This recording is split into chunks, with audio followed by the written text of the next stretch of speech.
भगवान को अगर पवाना है तो भक्तों के मुख से भगवान पाते हैं। ये स्वयं समझ लीजिए कि भगवान को अधीन करना है तो भक्तों की सेवा करनी चाहिए, भगवान को प्रसन्न करना है तो भक्तों को रिझा लेना चाहिए। जो भगवान के वैष्णव जन है, भक्त जन है, उनकी सेवा बन जाए, वो प्रसन्न हो जाए, उनकी चरण धूलि माथे पे रखे, इसी से भगवत प्राप्ति हो जाती है, इसी से भगवान प्रसन्न हो जाते हैं। गुरुदेव, संत जनों के जो वचन होते हैं गुरुदेव भगवान के, उनको अक्षर अपने जीवन में उतारने के लिए क्या करना चाहिए? उन्हीं के शरण में होना चाहिए, उन्हीं से बल प्राप्त होता है।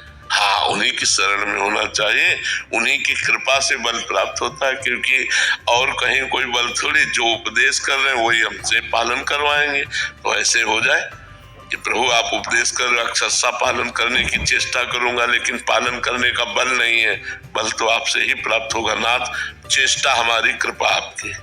ऐसे चला। रूपाली लड्डा जी, श्री हरिवंश महाराज जी, आपकी कृपा से मंत्र जाप और नाम जप करना बहुत अच्छा लगता है और ईमानदारी से करने का प्रयास भी कर रही हूँ, परंतु आज भी ऐसा प्रतीत होता है कि मैं प्रिया प्रीतम से ज्यादा अपने बच्चों को प्यार करती हूँ। करना चाहिए तो महाराज जी ऐसे करना नहीं, कैसे नहीं, उसमें करना चाहिए, क्योंकि बच्चों में भी तो भगवान है।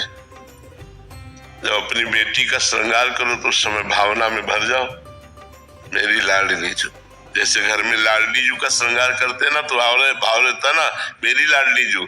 तो ऐसे बेटी का जब मान लो स्कूल भेजना है तो उसको खवा पिला के मेरी लाडली जू, लालजू, मेरा बेटा लालजू। अब कितने बढ़िया बात बन गई। हम छवि में पूजा कर रहे हैं तो भगवान, मूर्ति में पूजा कर रहे हैं तो भगवान, लेकिन बेटा बेटी में उनमें भगवान ना देखें तो हमारी अधूरी पूजा रह गई। तो हम और प्यार करो, बच्चों को और प्यार करो, लेकिन उनमें लाडली लाल देखकर प्यार करो। ये लाडली जू, ये मेरे लालजू, मेरे प्रिया प्रीतम मेरे बेटा बेटी के रूप में है, मेरे प्रभु पति के रूप में है, मेरे प्रभु सास ससुर के रूप में है। उनकी सेवा करो और उसी सेवा से भगवान प्रसन्न हो जाएंगे। अब मूर्ति में तो केवल भगवान माने और चैतन्य चलते फिरते भगवानों की अवहेलना करें तो बहुत समय लग जाएगा, फिर भक्ति रंग नहीं लाएगी।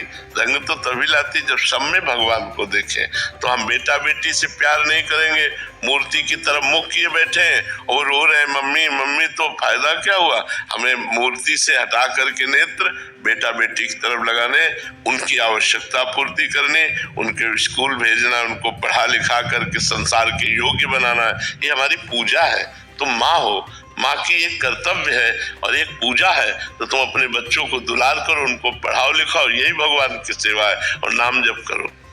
गुरुदेव भगवान सत्संग सुनते फिर भी उनकी कामना के लिए भगवान से प्रार्थना करते, सत्संग सुनते हैं बट फिर भी बच्चों की जो उनकी मतलब इनको अच्छा नंबर आए या इनका स्वास्थ्य रहे, ऐसा ठीक, ऐसी कामना हृदय में आती रहे। ये भी ठीक है।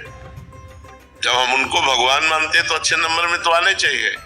हमारे पुत्र जो है ये सर्वश्रेष्ठ बनने चाहिए, ऐसी कामना माँ की तो होती है। हमारे शिष्य सर्वश्रेष्ठ बने, ऐसी गुरु की कामना होती है। हमारे शिष्य जो है वो उत्तम तपस्यावान, धैर्यवान, महान संत, सिद्ध संत बने, ये गुरु की इच्छा होती है, ऐसे माता की इच्छा होती है। ये इच्छाएं निषेध नहीं है, अच्छा है। पूजा वो सामने वाले को गलत लगता है, क्या ये पिछले जन्म के बुरे कर्मों की सजा है? नहीं, हम ये कह रहे हैं सामने वाले से हमें लेना देना क्या है। लोग सबसे ज्यादा सामने वाले से परेशान रहते हैं। क्यों सामने वाले के पीछे पड़े हो? हमारी जो धर्मयुक्त क्रिया है वो हम करेंगे, सामने वाला कुछ भी कहे उससे हमें लेना देना नहीं। हम कह रहे सामने वाले से हमारा क्या रिलेशन, क्या है, क्या रिलेशन, हम क्यों परेशान हो? वो पागल आदमी गाली दे रहा, देने दो, वो तुम्हारी निंदा कर रहा, कर दे दो, तुमको उससे क्या मतलब है? हमको अपने कर्तव्य से हमें लगता है कि हमारी प्रशंसा होनी चाहिए कि मैं भंडारा कर रहा हूँ या मैं गाँव को चारा दे रहा हूँ तो सबको अच्छा लगना चाहिए और सब कहेंगे वाह क्या बात है। ऐसा कोई नहीं कहेगा, ऐसा कोई नहीं कहेगा। तब लगता है सेवा छोड़ दें। नहीं, ऐसा नहीं। हमें अगर हम गौ सेवा कर रहे हैं तो हमें ईमानदारी से गौ सेवा करनी चाहिए, उससे भगवान प्रसन्न होंगे।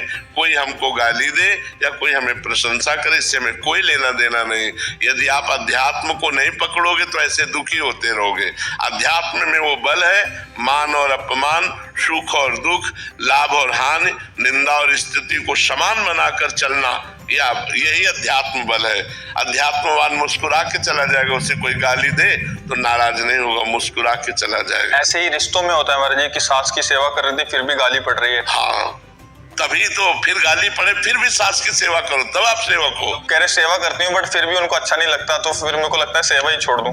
नहीं, अपने कर्तव्य का पालन करना चाहिए कि एक बेटा और बहू अपने माता पिता की पूरे प्रयत्न से सेवा करते हैं, और जब उनके पास कोई रिश्तेदार आता है ना और वो निंदा करते हैं अपने बेटा बहू की, और वो रिश्तेदार जब बेटा बहू से कहता है तो बहुत दुखी हो जाते हैं। देखो, यही तुम्हारी सेवा का फल है कि वो तुम्हारी निंदा करे, तुम सेवा मत छोड़ देना। तो ये हो सकता है क्योंकि वृद्धावस्था में बुद्धि खराब हो जाती है। तुम चाहे जितनी सेवा करो तुम्हें गाली ही देंगे, तब फिर हम सेवा करते हैं, हमें गाली देते हैं, हमारी निंदा करती है। उसी गुस्सा को सह जाओ और सेवा कर लो तो भगवान तुम पर प्रसन्न हो जाएंगे। ये तुम्हारी परीक्षा है सेवा करने वालों की कि हम सेवा करें और उसी विषय में हमारी निंदा हो और हम उसे सह जाएं और फिर सेवा करें, तो यही हमारी सबसे बड़ी सेवा होगी। राधे राधे महाराज जी। महाराज जी, जब भी काम, क्रोध या अन्य विकार मन पर हावी होने लगते हैं तो हम भगवान का आश्रय लेकर उनसे प्रार्थना करते हैं कि अब आप ही हमें इस स्थिति से निकालिए, आप ही इन विकारों का नाश कीजिए। ऐसे समय में क्या हमारे किया हुआ नाम जप ही उपयोग में आ जाता है या भगवान अपनी तरफ से कृपा स्वयं? भगवान कृपा करके हमको संभालते हैं। नाम जप तो हमारा भगवान के पास जमा हो जाता है, वो भगवान हमें संभालते हैं। भगवान के हम शरणागत है ना, तो जो नाम जप करते हैं वो भगवान को समर्पित कर देते हैं, और जो हमारी समस्याएं हैं, जो हमारी आवश्यकताएं हैं, वो भगवान अपनी तरफ से पूरी करते हैं। वो हमारे नाम जप को खर्चा नहीं होने देते, वो भगवान के पास ही जमा रहता है, जो आगे चलकर हमें भगवत प्राप्ति का योग कराता है। और जो हमारी आवश्यकताएं, मानो हमें धन की आवश्यकता, हमने भगवान से प्रार्थना की कि भगवान हमारी समस्या का समाधान हो जाए, अब वो समाधान हो गया, तो आप जो नाम जप करें वो तो जमा है, ये भगवान की कृपा से समाधान हो गया, इसमें आपका नाम जप खर्चा नहीं होगा।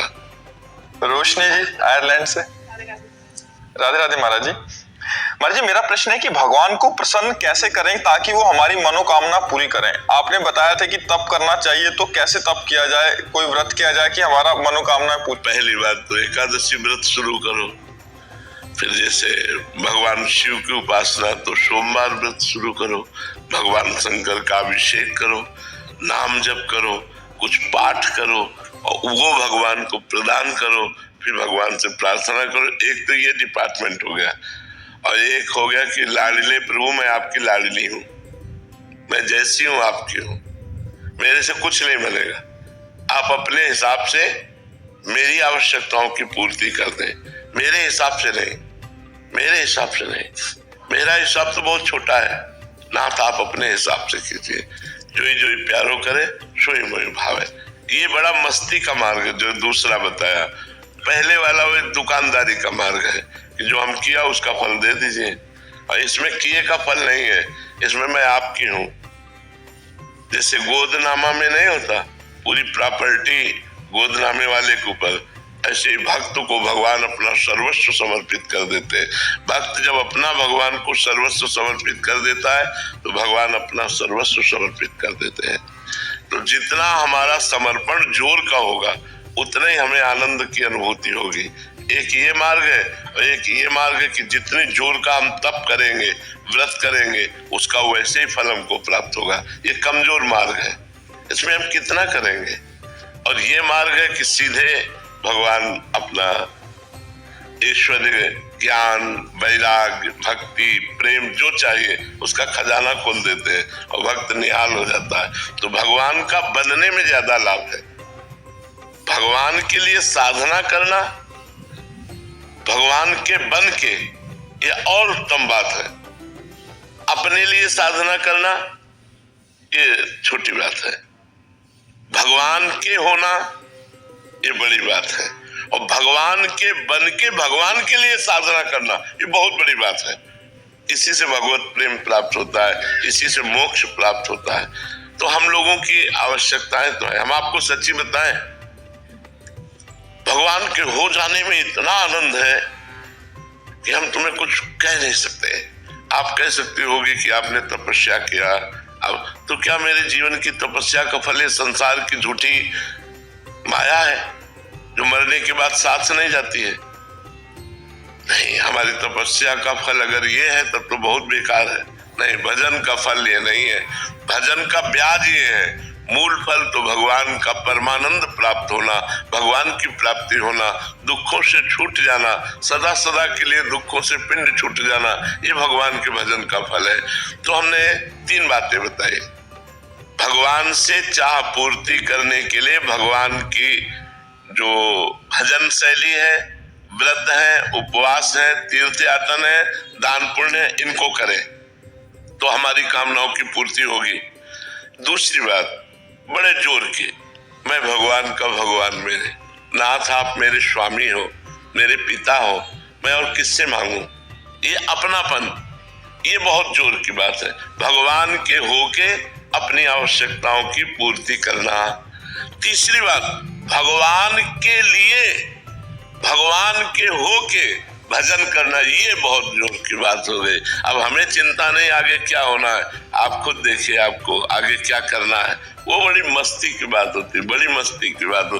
कदम कदम पर प्रभु की कृपा और प्यार दिखाई देता है कि हमारे प्रभु कितना हमें प्यार करते हैं।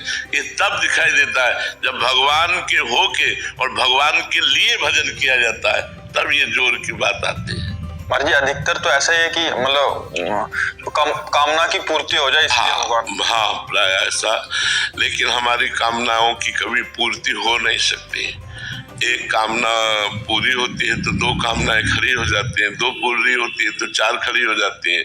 कामना ही पूरी शांत हो जाए, वो भजन का फल होगा कि अब कोई कामना नहीं। जाहि न चाही कबहु कछु, तुम सन सहज सने, बसहु निरंतर तासुर सो राउर निज के। जिसे कभी कुछ नहीं चाहिए, सब कुछ व्यवस्था भगवान अपने आप करते हैं। चाह की कोई जरूरत करने की नहीं है, केवल भगवान के होने की जरूरत है, भगवान के भजन करने की जरूरत है, गंदे आचरणों के त्याग की जरूरत है। तो इसलिए हम कहते हैं 3 पद्धति है। एक तो है करके भगवान से लेना, एक है होके भगवान से लेना, और एक है लेने की इच्छा ही ना रखना, केवल भगवान के हो जाना। तो सब अपने आप हो जाता, सब अपने आप व्यवस्था हो जाती है। इसलिए हम कहते हैं भगवान के हो जाओ, भगवान के हो करके फिर देखो कैसा आनंद जीवन में है। कुछ नहीं करना, जैसे हो वैसे ही रहो। नाम जप करो राधा राधा, बस मांस मत खाओ, शराब मत पियो, पराई बहनों बेटियों की तरफ गंदी दृष्टि मत रखो। जो पापाचरण है वो पापाचरण मत करो, फिर देख लो आपका जीवन कितना आनंदमय होता है। भगवान ने आनंद के लिए मनुष्य शरीर दिया है, पशुओं को कर्म भोग के लिए दिया है। मनुष्य शरीर नए प्रारब्ध की रचना के लिए मिला है, मनुष्य शरीर भगवत प्राप्ति के लिए मिला है, मनुष्य शरीर मोक्ष के लिए मिला है, इन गंदी बातों के लिए नहीं मिला है। सूरभि जी, श्री हरिवंश महाराज जी, महाराज जी, जब हम किसी से मिलने जाते हैं और अभिवादन करते हैं तो कभी कोई राम राम बोलता है, कभी राधे राधे या श्री कृष्णा। तो महाराज जी, अपने हिसाब से हम उनको संबोधन करें, जैसे हमें राधा नाम प्रिय, या उसके हिसाब से करें? हम तो उनकी खुशी के लिए बोल देते हैं। जैसे हमसे कोई बोला जय सिया राम बाबा, हम कहते जय सिया राम, वो खुश हो गया। हमारे इष्ट जो है वो तो हमारे हृदय में है। ये बोलो वाहेगुरु, वाहेगुरु का खालसा, वाहेगुरु जी की फतेह। क्योंकि हमें पता है वाहेगुरु भी हमारे प्रभु का नाम है, सिया राम भी हमारे प्रभु का नाम है। तो अगर कोई हमसे कहते हैं निताई गौर हरि बोल, निताई गौर हरि बोल, क्योंकि मुझे पता है मेरे प्रभु के नाम है, तो मेरे प्रभु के नाम में कोई अंतर नहीं मुझे। हाँ, हम स्वाभाविक अपनी स्थिति में, उसने कहा राधे श्याम, हमने कहा श्री हरिवंश।